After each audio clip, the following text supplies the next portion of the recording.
C'est ici, au collège Christ-Roi de Bout, petite localité située à environ 84 km de Yaoundé, la capitale du Cameroun, que tout a commencé. Nous sommes dans les années 1988-1989. La sœur Brigitte Mouloulou, alors membre de la congrégation des sœurs religieuses Filles de Marie, assure la fonction de directrice de ce collège. Très vite, elle est confrontée à un phénomène quelque peu étrange. Beaucoup d'élèves ne s'acquittent pas régulièrement de leurs frais de scolarité. Chaque fois que je faisais sortir les internes qui constituaient le plus grand nombre des élèves de l'établissement, il y a certains qui partaient pour toujours. Ils disaient que leurs parents sont très malades. D'autres qui revenaient carrément blancs. L'argent ne rentrait pas. J'ai pris un certain nombre d'enfants pour qu'ils m'accompagnent où habitaient leurs parents. Effectivement, j'ai trouvé des couples malades, certains couples en phase finale. Il y avait plus de 30 personnes couchées qui attendaient la mort. Et parmi ces personnes, j'avais certains des parents d'élèves. Je les ai amenés à l'hôpital. On les a consultés, on leur a donné les médicaments. Mais le docteur Freeman m'a dit que, ma soeur, tu sais, tous ces gens-là vont mourir. Il y a une nouvelle maladie qu'on appelle le sida. Il n'y a pas les médicaments. Ils vont mourir. En une seule année, on avait enregistré beaucoup d'orphelins. Et comme je suis partie dans les quartiers, j'ai vu la situation, je ne pouvais pas faire sortir ces enfants. J'ai eu l'idée de lancer des champs communautaires pour compenser la pension aux fruits que nous allons retirer des plantations du collège. Je me suis dit, voilà ces enfants que j'encadre au collège, eux, ils étudient gratuitement en travaillant pendant les vacances et les congés et les autres. Ça a fait un déclic. C'est là que j'ai décidé de m'occuper d'eux, de m'occuper des malades de sida et des orphelins de sida. J'ai vu au loin l'ampleur de la situation. La première personne ici au Cameroun qui a prononcé le nom orphelin de sida, c'était moi. Et tout le monde m'a pris comme une religieuse fofolle. Elle n'est pas fofolle. Elle vient juste de recevoir un appel intérieur, mais un appel difficile qui la place devant un dilemme. Rester au sein de sa congrégation, les Filles de Marie, ou se lancer dans sa nouvelle vocation, le volontariat aimant. Poussée par une ardeur passionnée, elle choisit finalement de s'occuper des malades et des orphelins du sida. Lorsque la sœur m'a fait part de ce projet, j'ai été frappé parce qu'elle, religieuse de cette époque-là, avait eu déjà à travailler selon les directives de ses supérieurs. Mais comment a-t-elle pu sentir la gravité du sida et l'importance qu'il y avait à s'occuper des orphelins du sida? Alors, je me suis dit, il y a là une intuition qui est vraiment remarquable. Intuition remarquable pour une cause noble. Sa résilience à toute épreuve, acquise dans le scoutisme, l'aide à sillonner, sans grande difficulté, les quartiers pauvres de Yaoundé, la capitale. Non seulement elle sensibilise sur les dangers et les conséquences du sida, mais aussi et surtout, elle soulage les malades et les orphelins de cette terrible pandémie.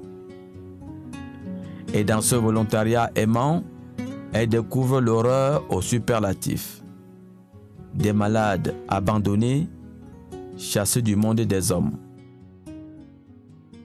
Quand je pars rendre visite à la malade, qui est dans la même maison, qui est dans une chambre à côté, je leur demande comment va le malade. Ils me disent, depuis le matin, on n'est même pas parti là-bas parce que tout le monde avait peur. C'est moi qui leur annonçais même que tel malade qui est dans la chambre est déjà mort. Finalement, c'était déjà mon problème et j'étais obligée d'assister à chaque enterrement.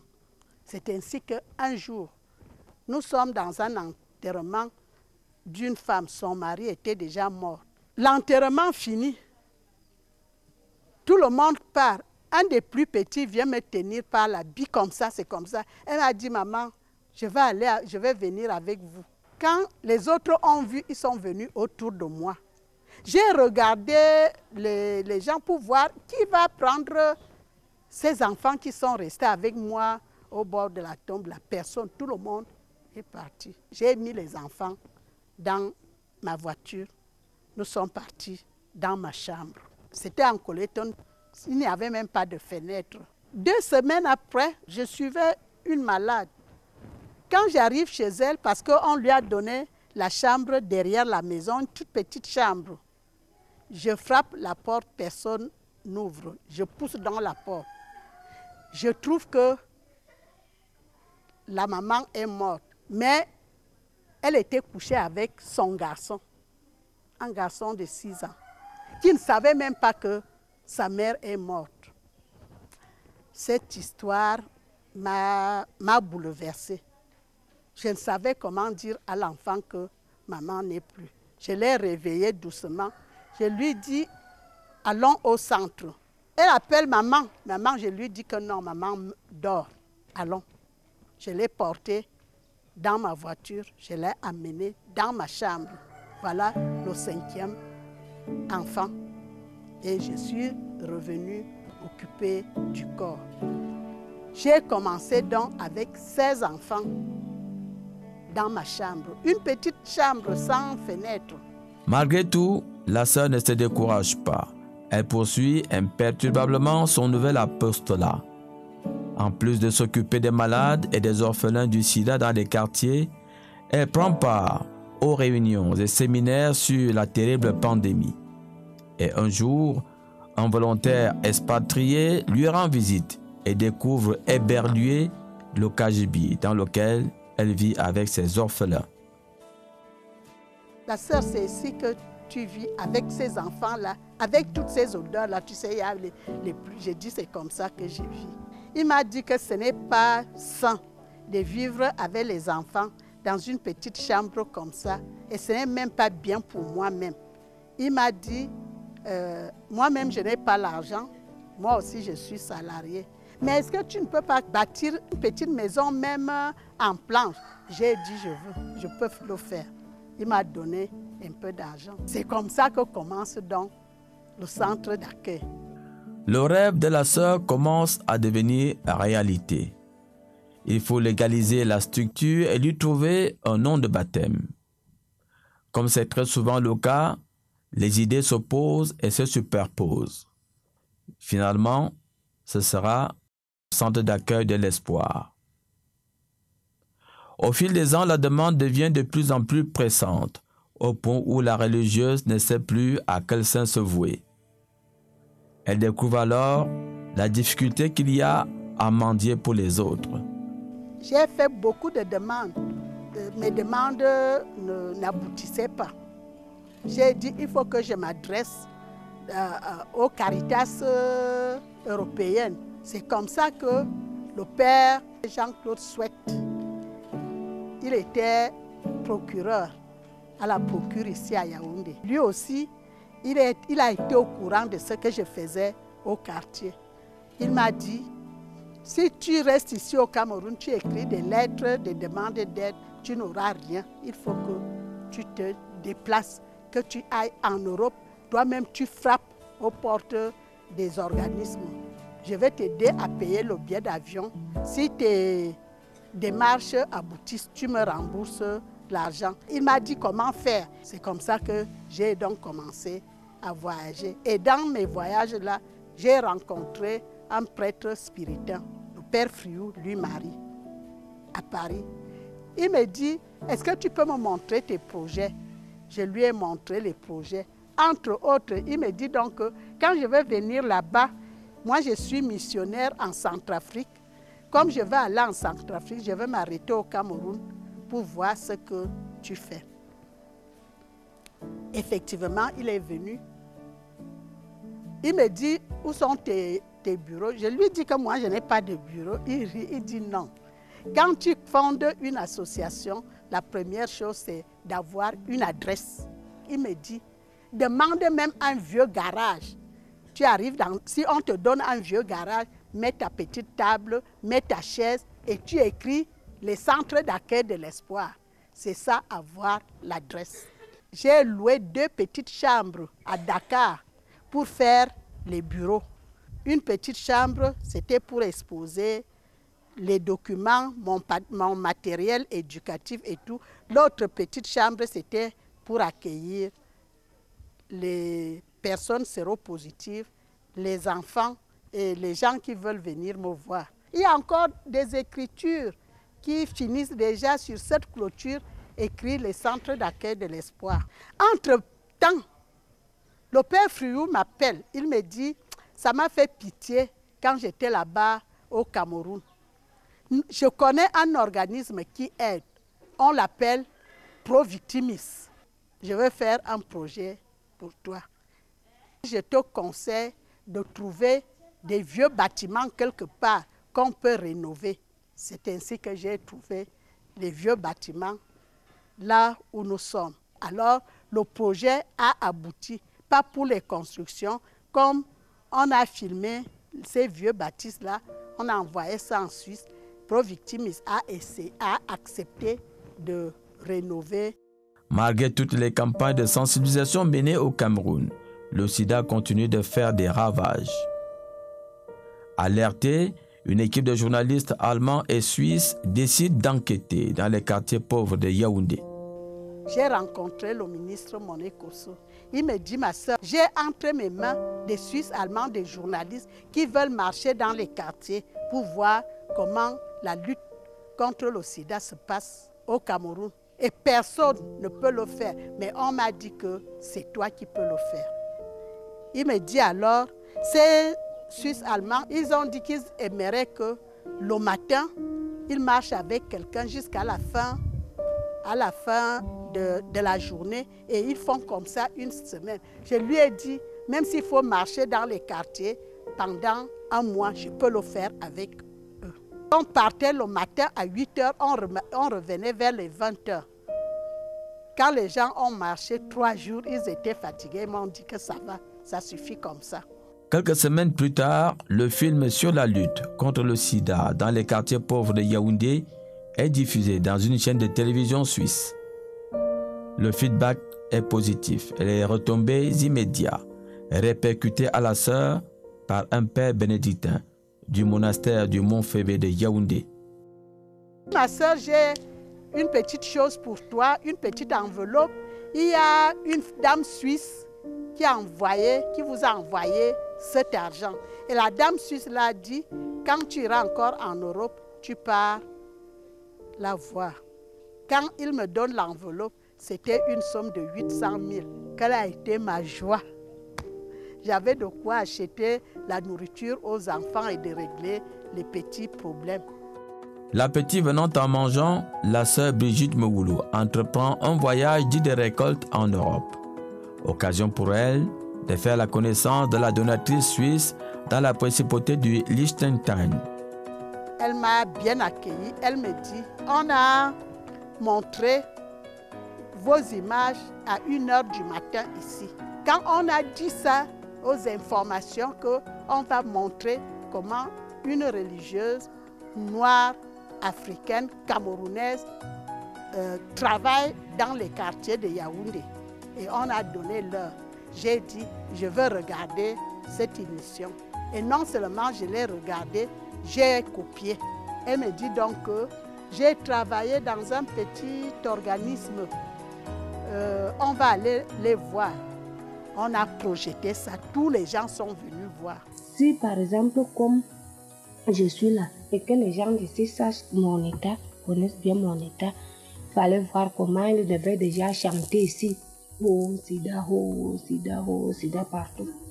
Ils m'ont demandé, du coup là, qu'est-ce que vous avez besoin? J'ai dit, Fulani, il n'y a pas d'eau. Il me dit, donc vous voulez un forage? J'ai dit oui. Ils m'ont demandé, le forage, c'est combien? En ce temps-là, les forages, c'était 15 millions. Je leur ai dit 10 millions. Ils ont signé le chèque directement la séance tenante. Le même jour, la femme l'a dit, nous partons voir notre vicaire général. On a projeté les images. Le vicaire général a vu des petits baptistes, de rien du tout. Il a dit, je vois que les enfants là sont mal logés. Il m'a demandé, est-ce que tu as le projet pour la construction du centre? Je lui donne le projet. Il me dit, ça c'est un gros projet. Je vais demander un partenariat avec Monsieur Allemagne et je vais aussi chercher un autre bailleur pour qu'on construise le bâtiment. Ils ont trouvé la première tranche. Ils ont donc fait les grosses œuvres de ce bâtiment. En mois de décembre, le bâtiment-ci est à terre.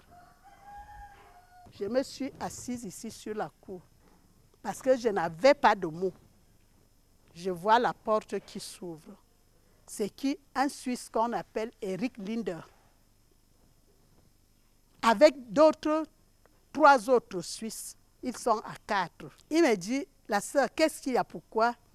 J'ai commencé seulement à verser les larmes. Je leur montre la maison. Il me dit, ma sœur, tu es vraiment une personne bénie de Dieu. Nous avons beaucoup d'argent dans notre compte association. C'est comme ça que les Suisses là construisent le rez-de-chaussée et le premier niveau. Au bout du compte, et malgré les difficultés rencontrées, sœur Brigitte Mouloulou semble satisfaite d'avoir fait, il y a plus de 30 ans, le choix du don de soi au profit de ceux et celles à qui la vie a presque tout refusé. Tant qu'on ne fait pas sortir, on ne fait pas sauter cette honte, on ne peut pas avoir de bons résultats. Avec un ego mesuré, elle a su se donner à elle-même seulement un quart de ses préoccupations et les 3 autres quarts pour la réussite de ses enfants, orphelins du sida ou vulnérables sur qui, à vrai dire, personne n'a osé miser. Avec les menus et une audace naïve, elle a déclaré la guerre au sida et à la misère physique et morale, la seule guerre légitime qui vaut la peine d'être menée. Tous ces membres que vous voyez sont arrivés ici dans cette usine à émotions, à l'âge où les enfants croient encore au Père Noël. Ce peuple immense des j'ai faim et de ventre à drame est en majorité issu de familles sans pain ni rien. Ici, la vie leur propose un autre arôme, celui de l'amour auquel tous les enfants de leur âge aspirent et ont droit. Tous les jours que Dieu a créés, les encadreurs, dévoués et déterminés, tentent de guérir en eux des cicatrices profondes et parfois répétitives que le sida et la vie leur ont laissées. Ils essaient de recoller chez eux des passés, parfois durs et tristes. Ils sèment en eux la graine de l'amour pour jouer ensemble, manger ensemble, se lever ensemble, étudier ensemble, prier ensemble.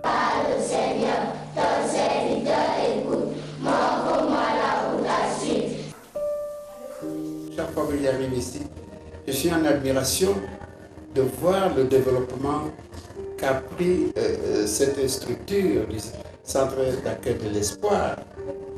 Au plan infrastructurel, c'est évident. Il y a quelques années, on n'aurait pas imaginé qu'il y aurait ici un bâtiment de 3 niveaux. Mais bien mieux, le travail même qui se fait pour accueillir les orphelins du sida, garçons et filles, pour les accompagner, pour travailler à leur insertion sociale, c'est admirable.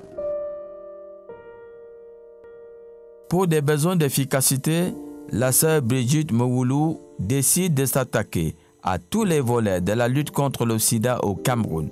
La structure initiale éclate alors en 3 démembrements. Le premier, c'est le centre d'accueil temporaire de l'espoir des Fulani à Yaoundé. Il a pour mission d'abord d'accueillir les orphelins du sida et les enfants vulnérables. Ensuite, procéder à leur réinsertion sociale ou insertion socio-professionnelle. Les modalités de recrutement du centre d'accueil, c'est d'abord l'identification de ces enfants orphelins pour voir le degré de vulnérabilité de ces enfants.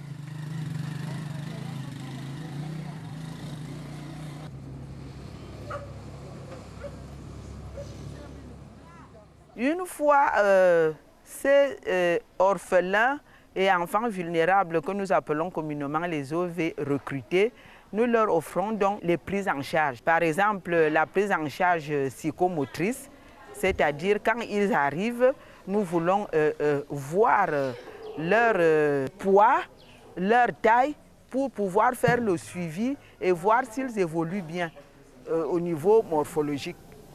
Après cette prise en charge psychomotrice, nous avons la prise en charge psychologique. Nous essayons de détecter les chocs émotionnels que ces enfants ont eus et de les réparer par l'ambiance du centre pour qu'ils se sentent aussi comme les autres enfants. Nous avons la prise en charge psycho-affective, c'est-à-dire que nous revoyons toujours le déficit d'affection que ces enfants ont eu en famille et étant une fois ici, nous leur présentons le centre qui est déjà avec les encadreurs et tout ce monde-là. Nous leur présentons le centre comme le substitut parental. En dehors de cette prise en charge psycho-affective, nous avons la prise en charge psycho-cognitive. C'est-à-dire, nous voulons voir le niveau, le degré intellectuel de ces enfants qu'on appelle communément le quotient intellectuel de ces enfants et pour y remédier avec beaucoup d'autres activités comme la lecture, l'apprentissage des tables de multiplication et tout ce qui vient pour essayer de relever ce quotient intellectuel-là. Nous avons la prise en charge psychopédagogique elle-même qui vient donc avec tout ce que nous faisons pour la scolarisation de ces enfants, pour un rendement scolaire meilleur. C'est-à-dire, nous les inscrivons à l'école, nous occupons de leur fourniture scolaire, nous achetons les livres, les cahiers, les crayons, les bics, tout l'accessoire avec lequel ils peuvent étudier. Nous leur donnons même, nous mettons à leur disposition des répétiteurs qui peuvent après l'école les répéter, les mettre de soutien. Et tout cela concourt donc pour un rendement scolaire meilleur. Ils viennent à partir de 5 ans et ils commencent, pour ceux qui sont franchement en retard, ils peuvent commencer à la maternelle. Mais le plus souvent, c'est à l'asile.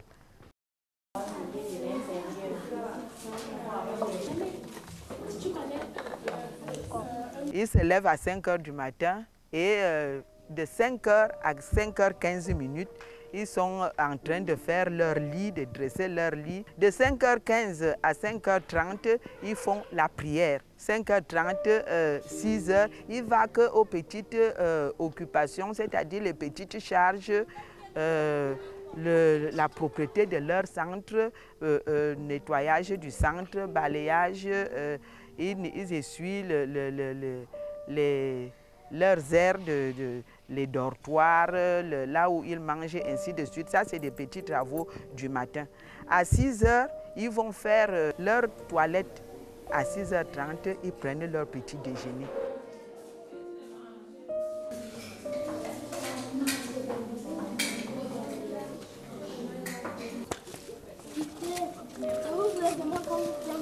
Après la prise du petit déjeuner, ils font des rangs et à 7 h, ils se dirigent vers l'école.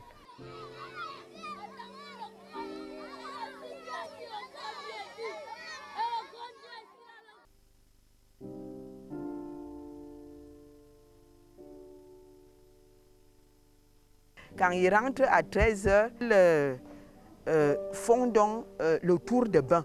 Les filles s'avancent et ensuite elles sont suivies par les garçons.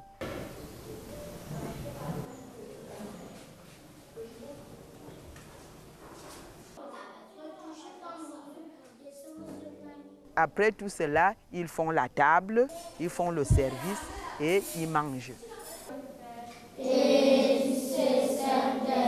Amen.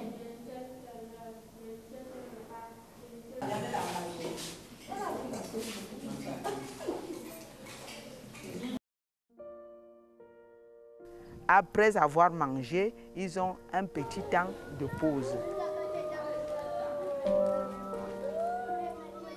Après cette pause, l'animateur socio-culturel qui peut arriver et il les prend, ou alors c'est l'animateur sportif selon leur programme.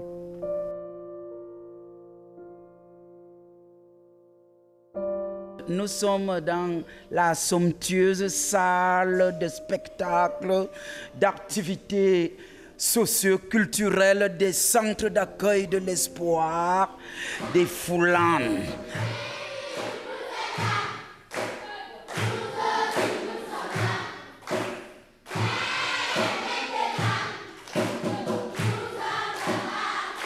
Et dès qu'ils finissent donc ou le sport ou l'animation culturelle, vers 17 h 30, les maîtres de soutien commencent donc à défiler. Et ils les prennent pour encore des révisions et des révisions. Donc ces révisions vont se terminer vers 18 h 45. À 18 h 45, donc, on sonne et ils recommencent donc à faire la table pour le repas du soir. Dès qu'ils finissent donc le repas du soir, alors ils recommencent donc à mettre tout en ordre, la vaisselle et tout, et après ils vont donc se coucher. Et ils se couchent d'habitude à 20 h.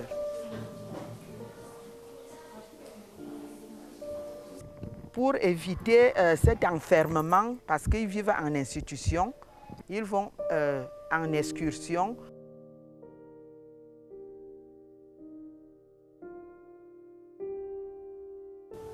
Par exemple, il n'y a pas le... Oui, ça c'est très bien.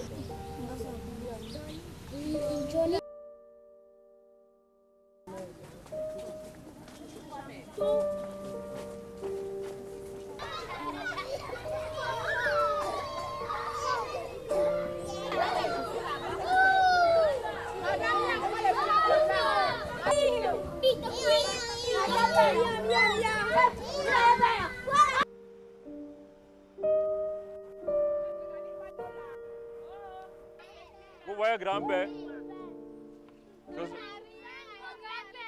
voilà un des fondateurs du Cameroun.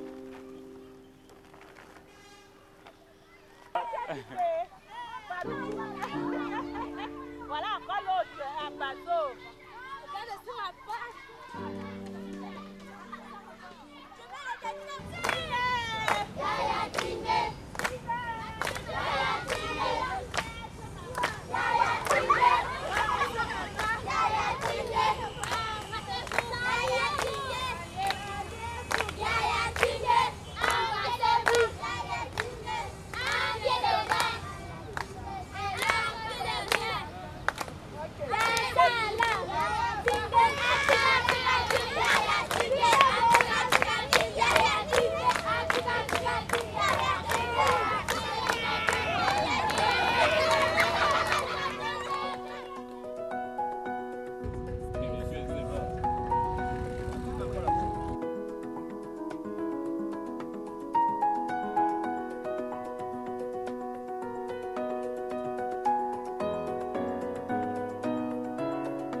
ils ne sortent qu'en groupe pendant ces visites ou ces excursions-là. Et ils ont des visites.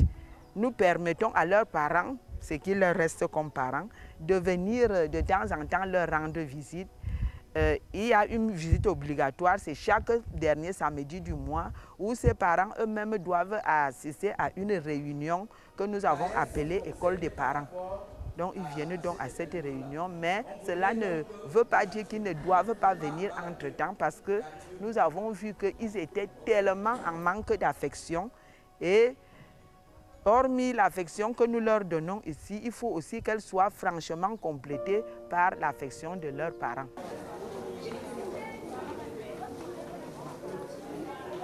Ils sortent aussi pour aller en congé.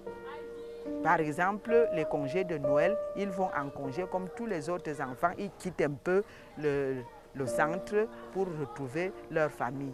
Après obtention du CP, qu'on les remet donc, on les réinsère donc dans leur famille d'accueil et d'origine parce que le centre ne fait pas dans l'adoption, non. Juste le temps de les encadrer, d'essayer de les relever et de les remettre en famille. Les enfants qui sont suivis dans les familles d'accueil et d'origine sont issus des enfants qui sont arrivés en fin de séjour ici au centre d'accueil temporaire des Foulanes et qui ont obtenu leur diplôme de fin d'études primaires. Ils sont donc réinsérés dans leur famille d'origine et parfois dans les familles d'accueil. Le suivi continue, mais dans ce volet, le suivi est partiel, c'est-à-dire il concerne plus le volet scolaire. À ce niveau, les enfants sont inscrits dans leur établissement par l'éducatrice. Ils bénéficient de fournitures scolaires qui sont achetées et mises à leur disposition. Dans les cas les plus saillants, la prise en charge sanitaire intervient dans certains cas.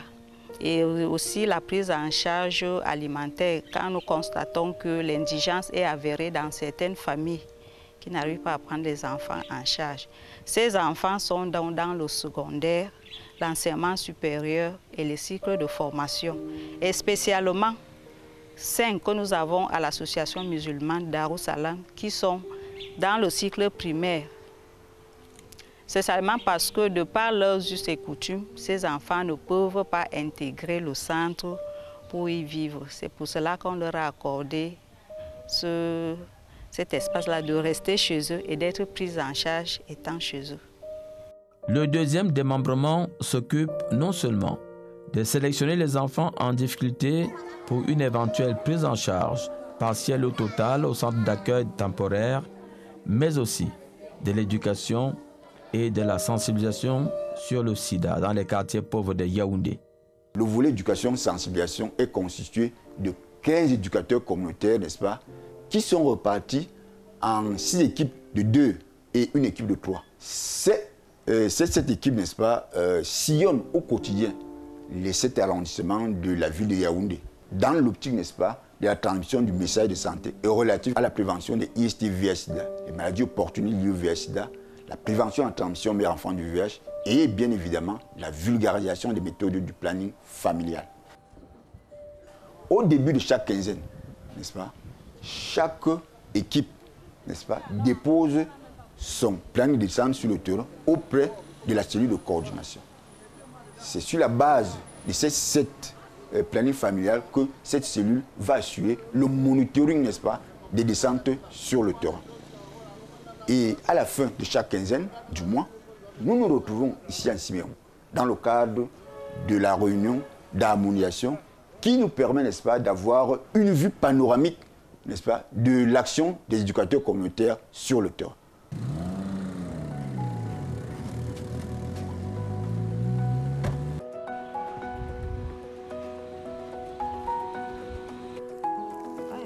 Très bien, mais ça la colle pas.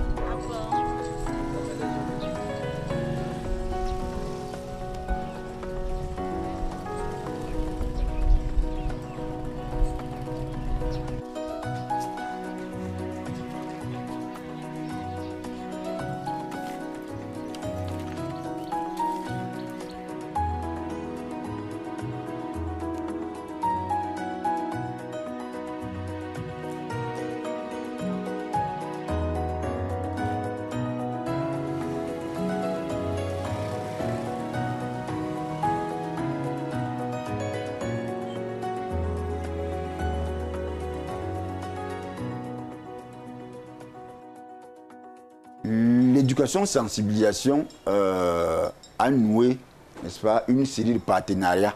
Il s'agit, au demeurant, n'est-ce pas, d'établir des accords de collaboration avec toutes les structures qui œuvrent dans le même domaine d'intervention que les centres d'accueil d'espoir. L'objectif ici est, n'est-ce pas, d'obtenir des données statistiques relatives, n'est-ce pas, à la séroprévalence. Il est également question, n'est-ce pas, de mutualiser les expériences. Nous avons sollicité les centres d'accueil de l'espoir parce que déjà c'est une association que nous connaissons déjà depuis très longtemps. Nous les avons vus en œuvre plusieurs fois et par la grâce de Dieu, nous avons travaillé ensemble. Et nous savons quelle est leur puissance, leur force dans ce domaine de la sensibilisation. Nous n'avons pas pu trouver mieux dans tout Yaoundé que eux. La réalisation des campagnes de santé. Elles sont globalement axées sur, n'est-ce pas, le dépistage volontaire et gratuit du VIH. Concrètement, la campagne de santé consiste en l'allocation d'une unité mobile de lutte contre le VIH-Sida auprès du groupe technique régional du centre du Comité national de lutte contre le sida. Cette unité mobile est mise à la disposition des populations afin de permettre à chaque membre, n'est-ce pas, de connaître son statut sérologique. Au-delà du dépistage volontaire et gratuit, la campagne de santé intègre également d'autres paramètres, à savoir la réalisation des tests de la goutte épaisse pour le paludisme, la glycémie à jeun, la tension, la prise de poids. Ces deux activités, c'est-à-dire les tests de dépistage et d'autres paramètres, sont, n'est-ce pas, réalisés par les experts du ministère de la Santé publique.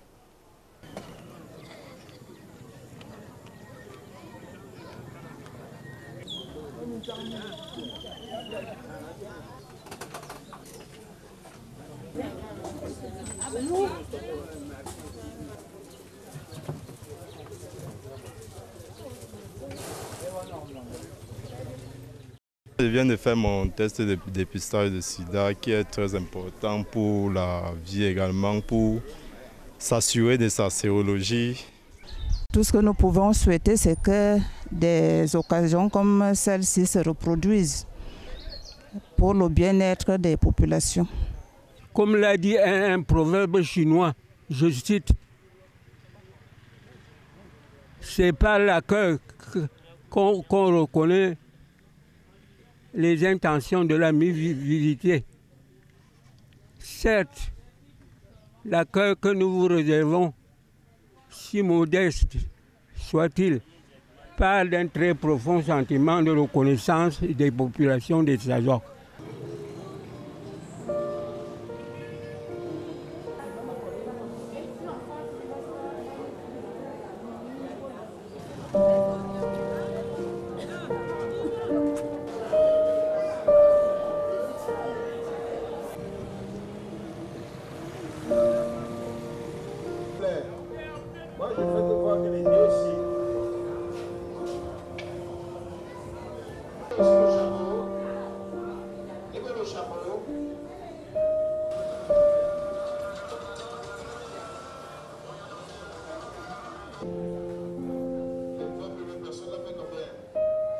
Tous les malades sont très émus parce qu'ils ont eu beaucoup de remèdes en rentrant. Nous demandons au centre d'accueil de l'espoir de Yaoundé de revenir de temps en temps nous soigner à domicile en Bankomo. Troisième et dernier démembrement, c'est le CEPAS, le Centre des activités socio-économiques situé en Kouaban, une banlieue proche de Yaoundé. Les jeunes âgés de 18 à 32 ans, devenus très tôt chefs de famille, reçoivent ici une formation dans les métiers agro-silvopastoraux. Le recrutement de ces enfants commence par la signature d'un accord de partenariat avec la commune ciblée. L'accord établit L'équipe technique se déploie sur le terrain pour la prospection et la sensibilisation de ces jeunes à travers les différentes chefferies.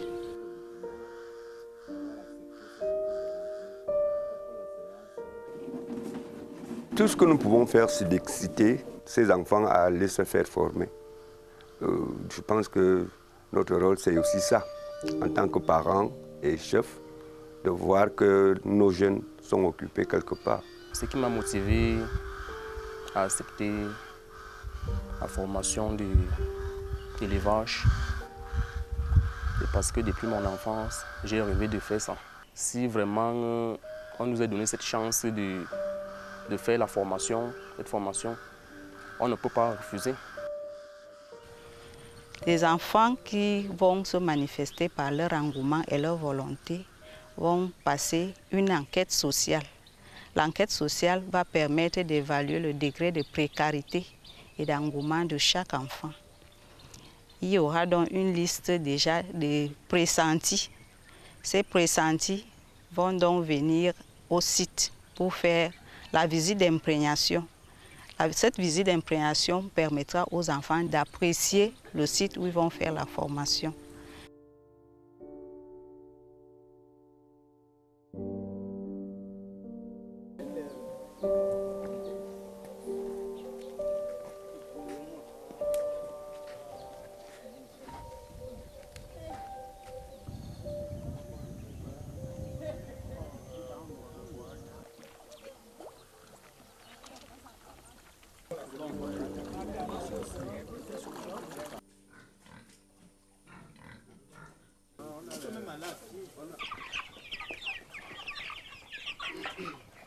Après donc la visite d'imprégnation, une liste définitive sera établie. Et c'est ces enfants qui seront sur la liste définitive qui vont intégrer définitivement le centre pour le début des cours.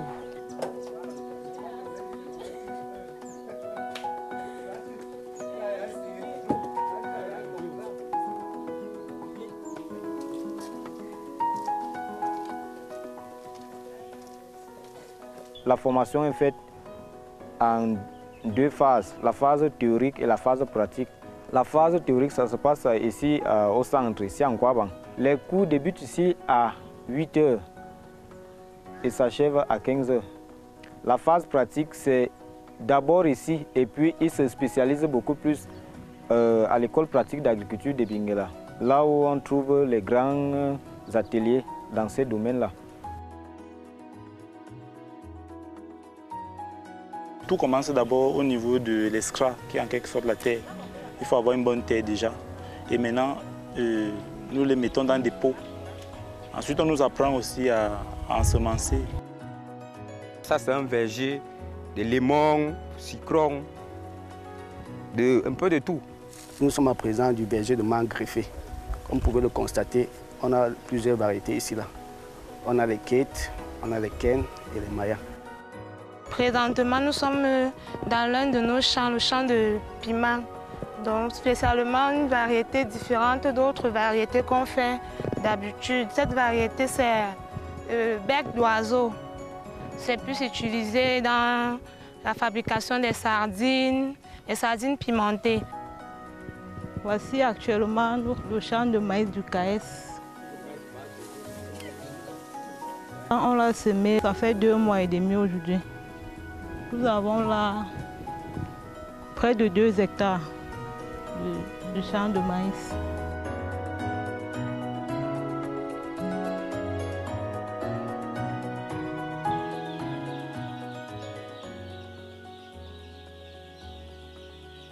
Ça, c'est la poussinière.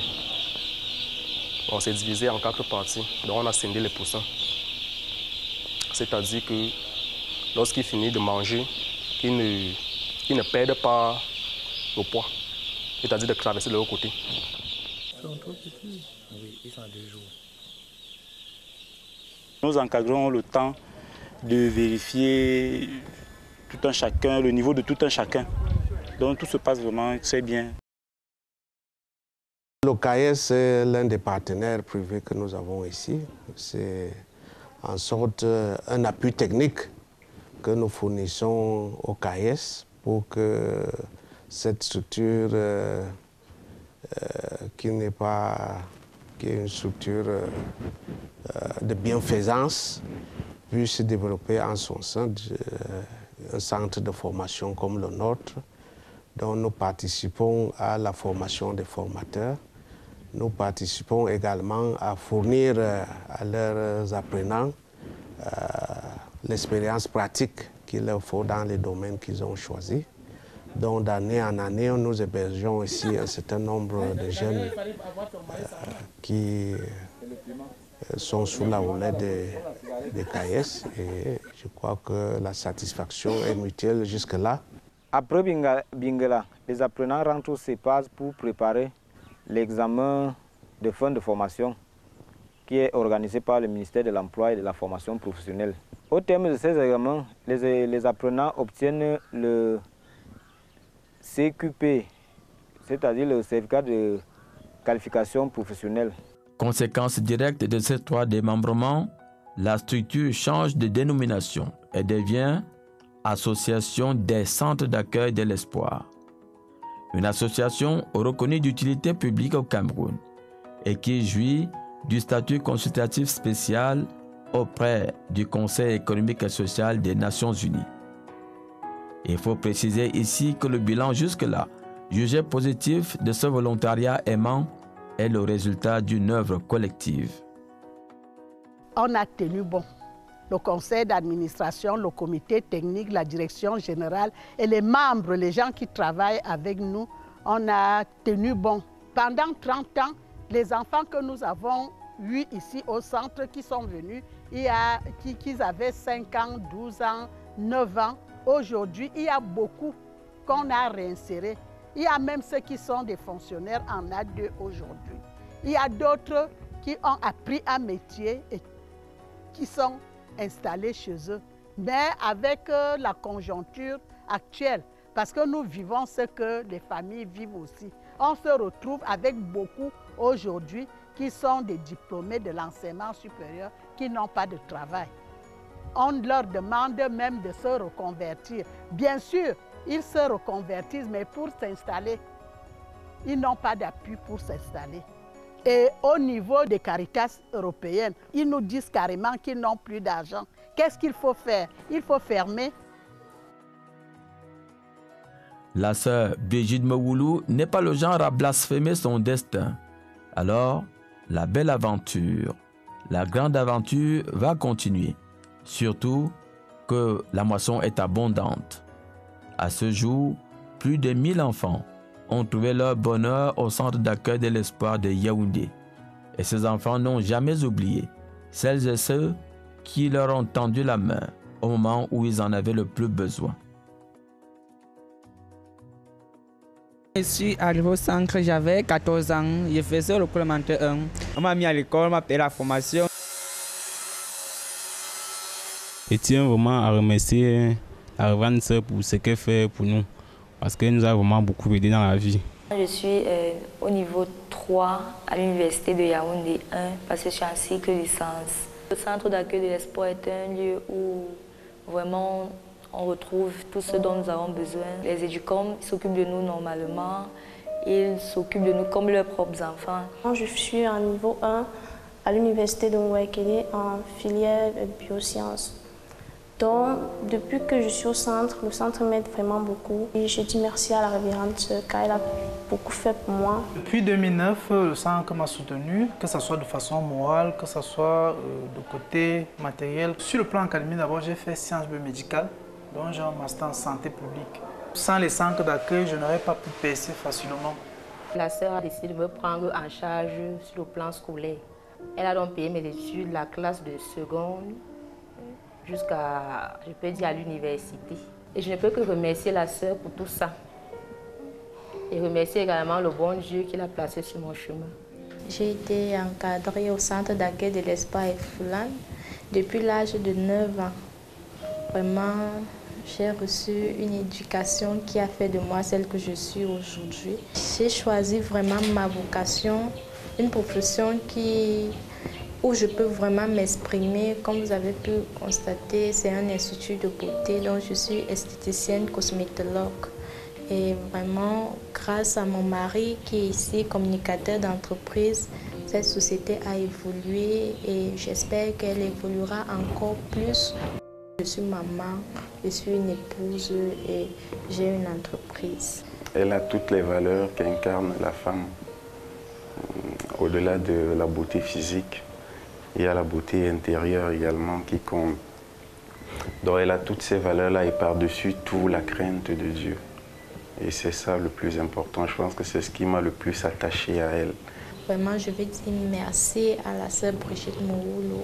Je voudrais d'abord remercier, très sincèrement, tous ceux qui ont contribué à faire connaître et à faire développer cette œuvre. Alors, à tous les bienfaiteurs, vraiment, je dis très sincèrement et modestement, je ne peux pas faire plus. Grand merci. Pour un monde bien meilleur, nous chantons dans la nuit. 1001 chansons d'amour en attendant le jour où ensemble, oui la main dans la main, nous lutterions pour un meilleur demain, croyez-nous. Ensemble nous pourrions faire harmonie.